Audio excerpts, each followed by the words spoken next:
भारत ने 2070 तक net zero उत्सर्जन यानी जीरो पॉल्यूशन ग्रोथ का बड़ा सपना देखा है। मतलब जितना कार्बन हवा में जाएगा उतना ही देश उसे किसी न किसी तरीके से सोख भी लेगा, जैसे पेड़ लगाकर या क्लीन एनर्जी के इस्तेमाल से।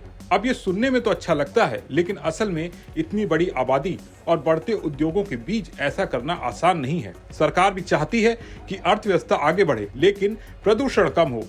भारत दुनिया का तीसरा सबसे बड़ा कार्बन उत्सर्जन करने वाला देश है, लेकिन अगर प्रति व्यक्ति देखें तो हम अब भी कई विकसित देशों से बहुत पीछे हैं। नेट जीरो के लिए भारत सरकार ने कुछ प्लान तैयार किया है।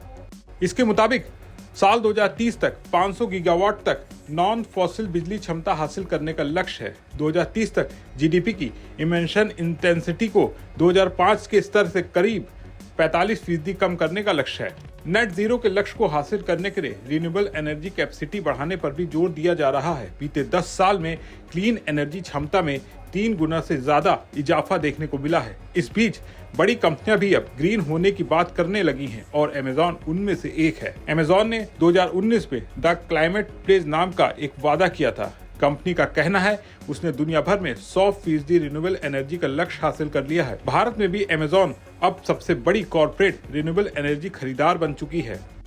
भारत में अमेज़न के 53 सौर और पवन ऊर्जा प्रोजेक्ट्स चल रहे हैं, जो इतनी बिजली बनाते हैं कि करीब 13 लाख घरों को रोशनी मिल सके।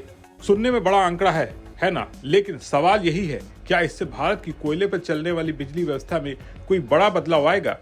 विशेषज्ञों का कहना है अभी ये शुरुआत है, लेकिन दिशा सही है, क्योंकि जब निजी कंपनियां ग्रीन एनर्जी अपनाती हैं तो बाकी उद्योग भी उस ओर बढ़ते हैं। अमेज़न सिर्फ एनर्जी नहीं, नेचर और कम्युनिटी पर भी फोकस कर रही है। जैसे पश्चिमी घाट में 3 लाख पेड़ लगाए जा रहे हैं, 2000 किसानों को सस्टेनेबल कृषि में मदद की जा रही है। देश के कई शहरों में 75 अर्बन फूड गार्डन्स बनाए जा रहे हैं, जिससे आने वाले सालों में 1.2 करोड़ बच्चों को पौष्टिक खाना मिल सकेगा। मुंबई में तो अमेज़न ने मैंग्रोव बहाली प्रोजेक्ट भी शुरू किया है, जो फ्लेमिंग पक्षियों के घर बचा रहा है, साथ ही तटीय इलाकों प्लास्टिक और बाढ़ से भी बचा रहा है। सस्टेनेबिलिटी अब कंपनियों की ग्रोथ का अहम हिस्सा हो चुकी है, क्योंकि आने वाले समय में मार्केट में वही कंपनियां टिक पाएंगी जो एनवायरनमेंट के साथ तालमेल के साथ काम करेंगी। अमेज़न के सस्टेनेबिलिटी प्रोग्राम की प्रिंसिपल हेड श्वेता रामदास ने वादा किया कि अमेज़न 2027 तक भारत में जितना पानी इस्तेमाल करेगा उससे ज्यादा पानी समुदायों को वापस लौटाएगा। पानी की परियोजनाओं में 37 करोड़ रुपए लगाए जा रहे हैं, जिससे हर साल 3 अरब लीटर से ज्यादा पानी की भरपाई होने की उम्मीद है। भारत अभी ग्रीन ट्रांजिशन के मोड़ पर है। ग्रीन हाइड्रोजन मिशन हो या सोलर मिशन, सरकार चाहती कि हर सेक्टर साफ ऊर्जा की दिशा में बढ़े। अमेज़न जैसी कंपनियां अगर इस दिशा में कदम बढ़ाती हैं तो ये केवल उनके ब्रांड के लिए नहीं, बल्कि देश के भविष्य के लिए भी अच्छा होगा। आपका इस पर क्या सोचना है? कमेंट करके बताएं और बने रहें बिस्तक के साथ।